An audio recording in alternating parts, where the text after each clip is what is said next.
subscribe. Out of your fat asses, because you got some fat asses. We interrupt this program to bring you.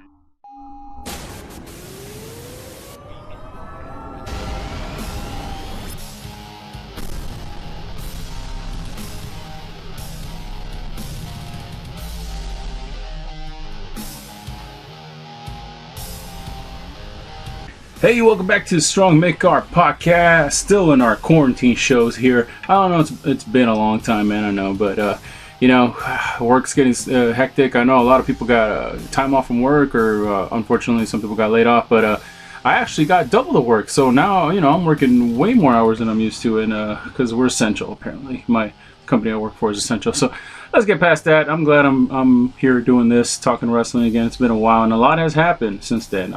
We've had WrestleMania 36, and you know, news today that the revival has finally got released, and you know, championships changing hands, and NXT wins in the ratings. So let's just get right into it, man. Let's start with WrestleMania 36 and my thoughts on that real quick. I wasn't really for them to go through with the show. A lot of people weren't either, but I understand that the area that they were in. I mean, the way they run business, they need to have WrestleMania. Understood. So they went ahead and did it, and it was 2 nights. I, you know, chose to watch it later on during the week. I refused to watch it during the weekends. I had the weekend also. That weekend also, I was like, you know what, I need to spend it with family and, you know, loved ones and all that. And I'll get to the wrestling stuff later. So I just I went to the matches that people wanted me to see, and then I watched all the other ones afterwards. So here's my assessment. Let's get right into it. Undertaker, AJ Styles. Seemed to be the match of the event. Everybody loved it. To be quite honest with you, man, I didn't. You know what it is? It's because I've seen it before. I've seen Impact do it, and so it wasn't like it was surprising to me or anything like that. Like, I've seen that style done before, and WWE taking a stab at it with the resources that they have. So it was fine as far as like a segment goes. I thought it was cool as a segment. I liked that they actually had some background music, so it wasn't just, you know, weird, just like a bad soap opera kind of deal. To me, it just kind of seemed like an action sequence in a really bad movie. Not bad, not the best. Like, I've seen better cinematic stuff done, but it was entertaining for what it was. You know, and I thought it could have been better. I mean, considering you can actually stop the tape and, you know, do another take or whatever, and with the Undertaker, especially in the condition and the age that he's at, this is probably the best way to present him now.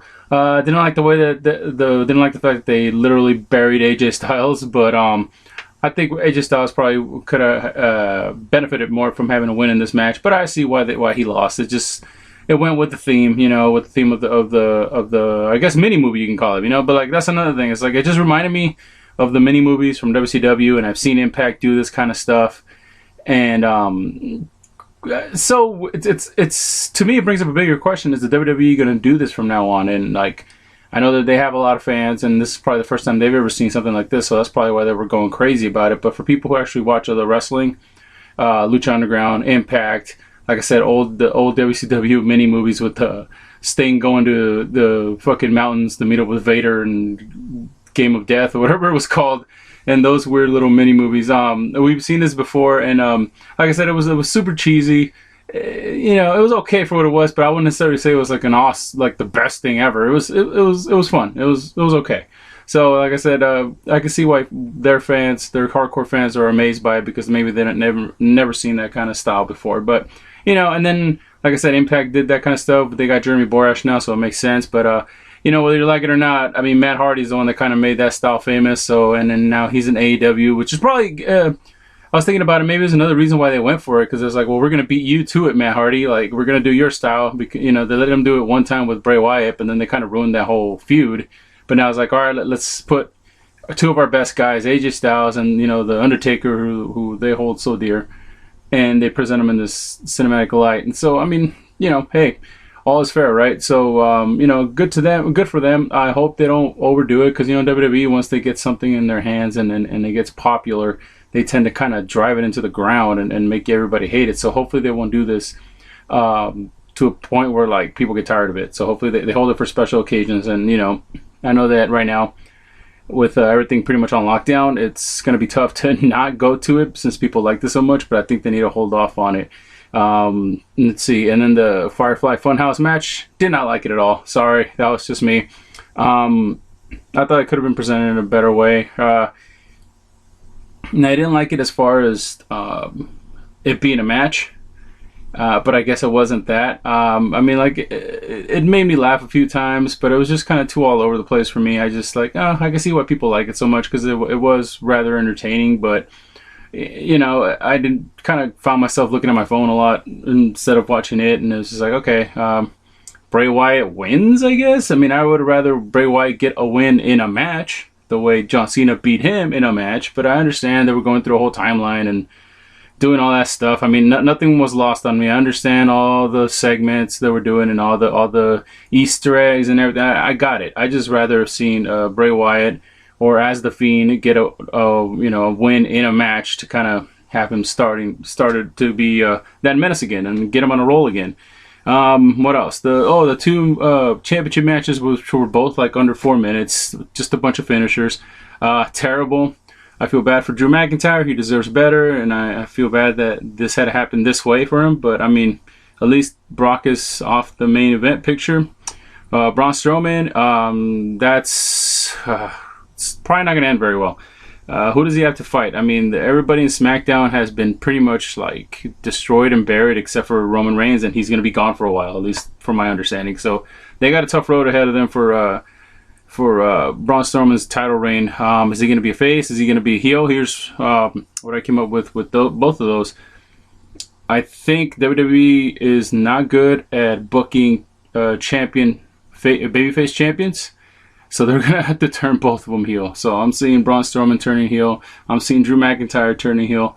And rather than them ruin them as baby faces, because we all know they cannot book baby faces anymore. They're so obsessed with booking heel stuff and heel things. So that's what I see for them, unfortunately. What else coming out of WrestleMania? Charlotte wins, beats Rhea Ripley. Say what you want to say. That was a burial. Sorry.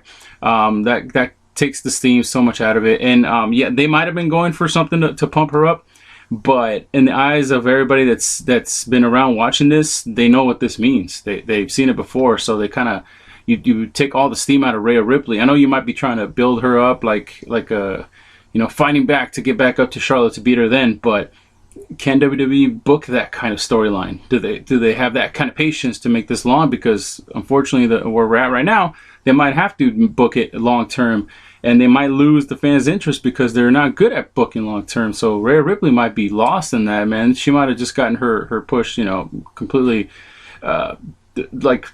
stopped pretty much. And her apparently issues with the visa things. She might be off TV for a while, and then it just doesn't look good from here on out. And it's just another, more accolades for Charlotte. And it's, man, I mean, I don't know about you guys, but I am fucking tired of Charlotte Flair. So, yeah, I guess they think she's a star power for NXT. I guess we'll see. We'll see with the ratings, because right now it's a good time for NXT to jump in there and throw some entertaining stuff on TV, because it's the measuring stick or whatever, the barometer's been kind of even now between AEW and NXT on Wednesday nights, because it's a toss up every week, man. You don't know which way the fans are going to go, because a lot of people are watching news, a lot of people aren't even watching TV, or a lot of people for sure aren't watching wrestling, because these empty arena shows are really just they're tough to watch, man. I'm not gonna lie, I love AEW and I love NXT, but they're both tough to watch. Let's see, moving right along. So with the whole Charlotte thing, I mean, she's taking out Io Shirai next, and I think this is going to determine where the Io Shirai is going to stay or go, right? I mean, if she loses in a pretty resounding way, and Charlotte just looks super dominant, she might be out the door, man. Because last we heard, she was getting tired of being or wrestling for NXT and wanted to go back to Japan. So we'll see how that goes. I wouldn't be against it. I would love to see her back in Japan, wrestling for Stardom, or maybe even take a stab at Ring of Honor or AEW or something like that. Somewhere where people aren't afraid to book her as a champion in America, to book somebody who's non-American or blonde or whatever, to be champion. I mean, AEW did it with Riho, and they had, for the most part, a successful run with her because people really caught on to her. And then, you know, now with Nyla's not even defending the... You want to talk about Riho not defending the title? Nyla hasn't been on TV in a while, so okay, you know, where are the complaints for that? Anyways, that's another story for another day. So, you know, we'll see what goes on for that, man. And since we're on NXT, let's stay with that. Gargano and Ciampa, that match. That was a brutal one.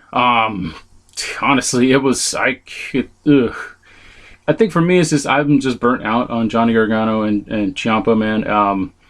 And I watched it because I wanted to see some kind of finality. I didn't really get it, especially at the end. A definitive win would have been better. A non-screw job or non-dusty finish. Or even like, you know, how they were both kind of, you know, Tommaso was apologizing to him. Candice was yelling at him.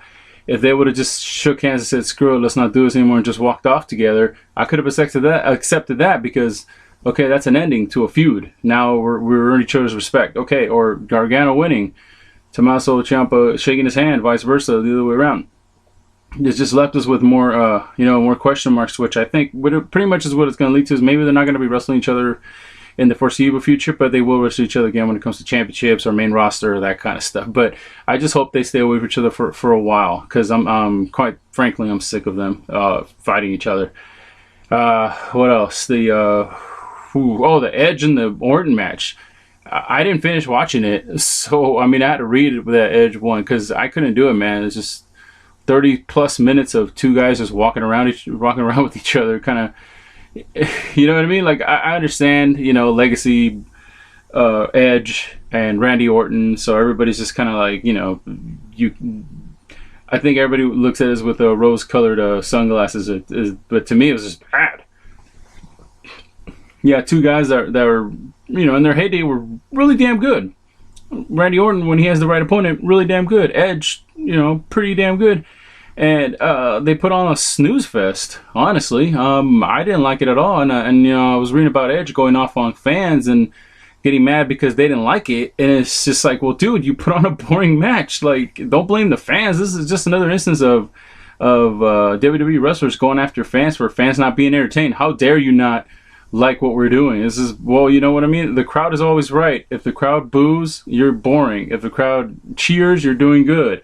You know, this is like when people get mad at the crowd for starting chants, and it's just like, it's crowd participation, man. You want to hear the fans going crazy, making noise, and doing something. You want them to sit on their hands, because mostly that's what they do at WWE shows, and then you complain about them not showing any emotions. It's like, you know, I mean, I know it's misguided anger. I'm sure they're mad at creative and mad at, you know, that kind of stuff, and they can't do that, so they go after the fans because, you know, they have 2 million viewers that keep coming back every week. So, you know, I get it when Seth Rollins bitches on, you know, online about, you know, people not liking what he does he thinks it's because it's, you know, whatever stupid reasons. Like, no, man, you're just not entertaining. You're just not doing it right now. You're not doing it for us. That's what it is.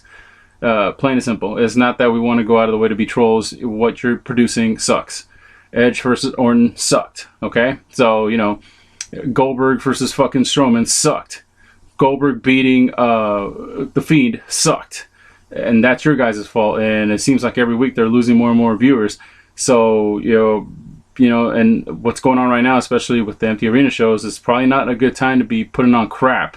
Maybe you should try to do a different form of entertainment to get people, you know, hungry for when the full arena show comes back. But you're not. You're just showing old matches and putting together crap. So I mean, that's why they say your match sucked, because pretty much, and not because they hate you. In fact, people loved you, Edge, and everybody was waiting for you to come back. And the match you came back to was a fucking dud because it sucked. Because that whole match sucked.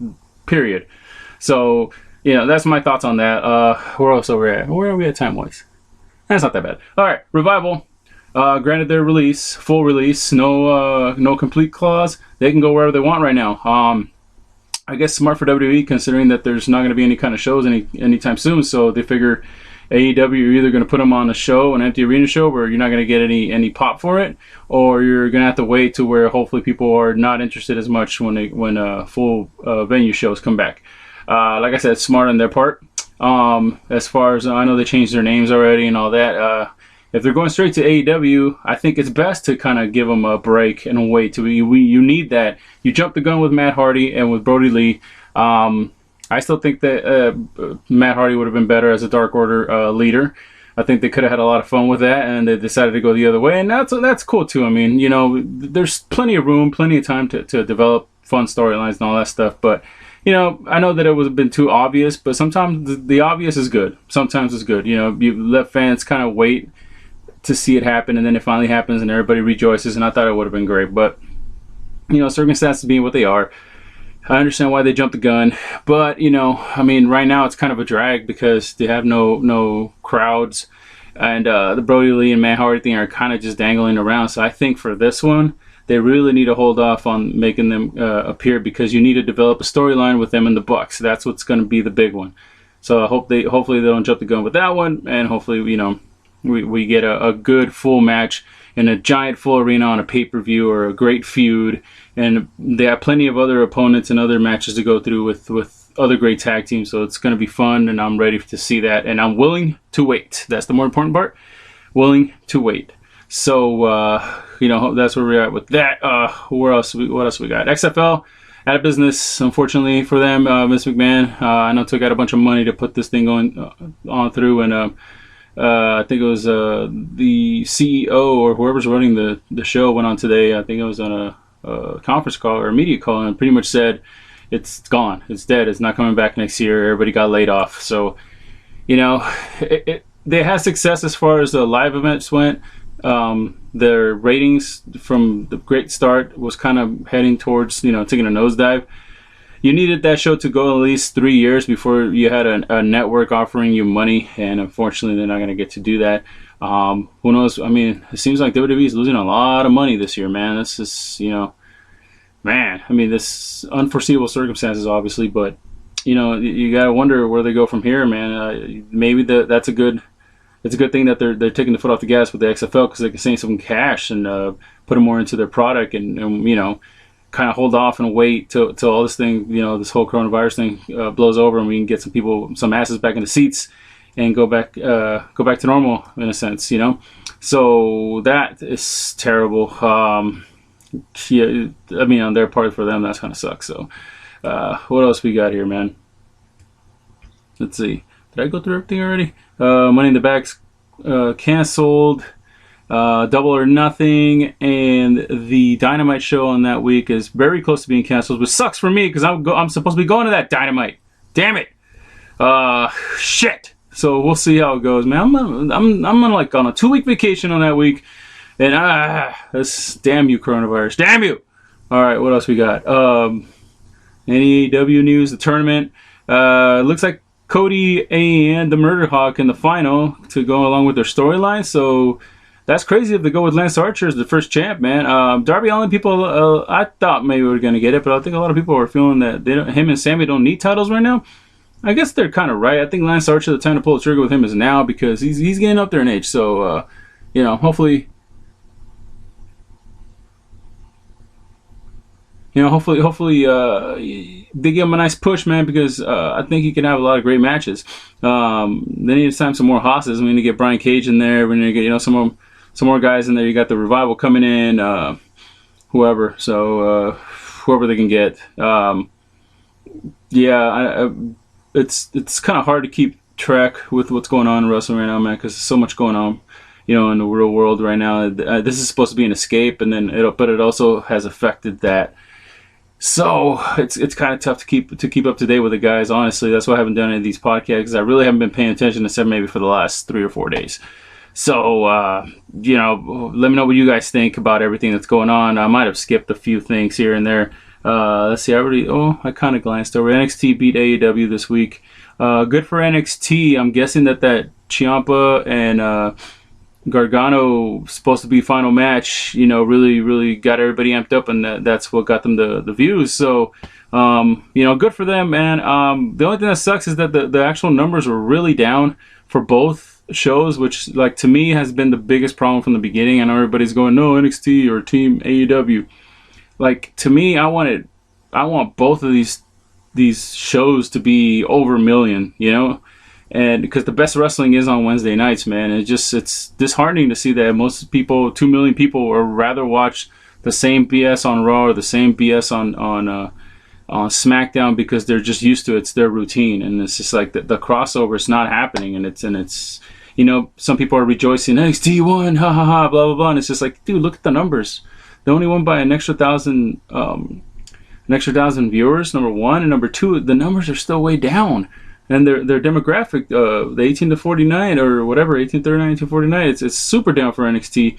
It's strong for AEW, but the overall viewership is down, dude, and it's terrible. Like, you know what I mean? If you really want to make a difference, promote the shows and have people watch these shows on Wednesday, man. And it's tough, man. It's tough to watch it right now. That's the thing is, like, I think everybody's holding off until they can come back to full live shows. So it's wrestling, and like a lot of sports are in a state of wrestling, I think, and you know, because the UFC just canceled the shows and they look like their shows are being just held off.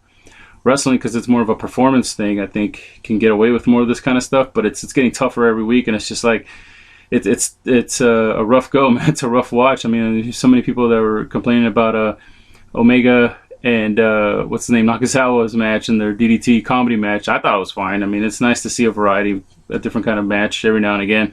But I know, you know, the purists going crazy about it with the baby oil and all that shit. It's kind of like, all right, man, what do you expect? You know, you got to throw something different in there every week. It's harder to put on shows. So I appreciate the effort by both brands. Even the New Japan people, the Stardom people, I've been watching. I've got to catch up on all the Stardom that I've been missing, and the Ring of Honor stuff. You know, I don't know if they've been doing shows or not, or if they're going to be doing them soon. I admire the effort to get some stuff on there, but it's really tough to watch it. I think AEW is probably doing the best empty arena shows, and that's still kind of a tough watch. WWE shows is pretty much unwatchable. WrestleMania had some fun segments, but it wasn't a great showing. NXT, the Gargano Ciampa match was a little bit too long for me. Just glad it's over for now. The ladder match was pretty cool. They have a lot of ladder matches lately. And you know, just as far as their storylines, I'm not even paying attention. Velveteen Dream came on TV, and I just changed the channel. I'm so sick of that guy.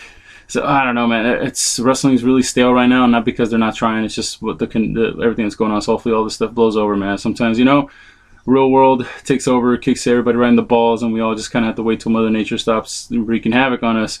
So hopefully everything gets back to normal soon. Hope you guys are doing great, and you know, staying at home, man. I know it's tough, and it's a bitch. You know, just if you're like me, just going to work and coming back home, going to work, coming back home. When you get home, it's too tired to do anything else, man. And it's just like, you know, we got to keep our spirits up. I'm gonna definitely try to get to more of these. Got some reactions coming on this channel too, man. Like at least 3 or 4, I think. So all right. So thank you guys. Thank you for all the new subscribers too. This is pretty cool. I know, you know, if you're a fan of, we got the other channel, the music channel, and this is doing pretty well. But this one right here, it's a labor of love, man. I mean, I'm you know, when I can get to it, I'll do it because I still love wrestling. I still love talking wrestling. I still love watching wrestling and reaction videos to wrestling. So I'm always gonna keep this channel up. I might not update it as much as I want to, but they will be updated. Thank you guys for following, and thank you to any new subscribers out there. If this is your first time listening, thank you for listening all the way through. Subscribe and like I said, notifications, Instagrams, and Twitters, and I will see you guys next time. Well, hopefully we have a bunch more news, and hopefully soon, and hopefully it's good news. All right, guys, see you later. Take care of yourselves, please, and as always, we'll catch you later. Peace. There's no Hulkamaniacs here.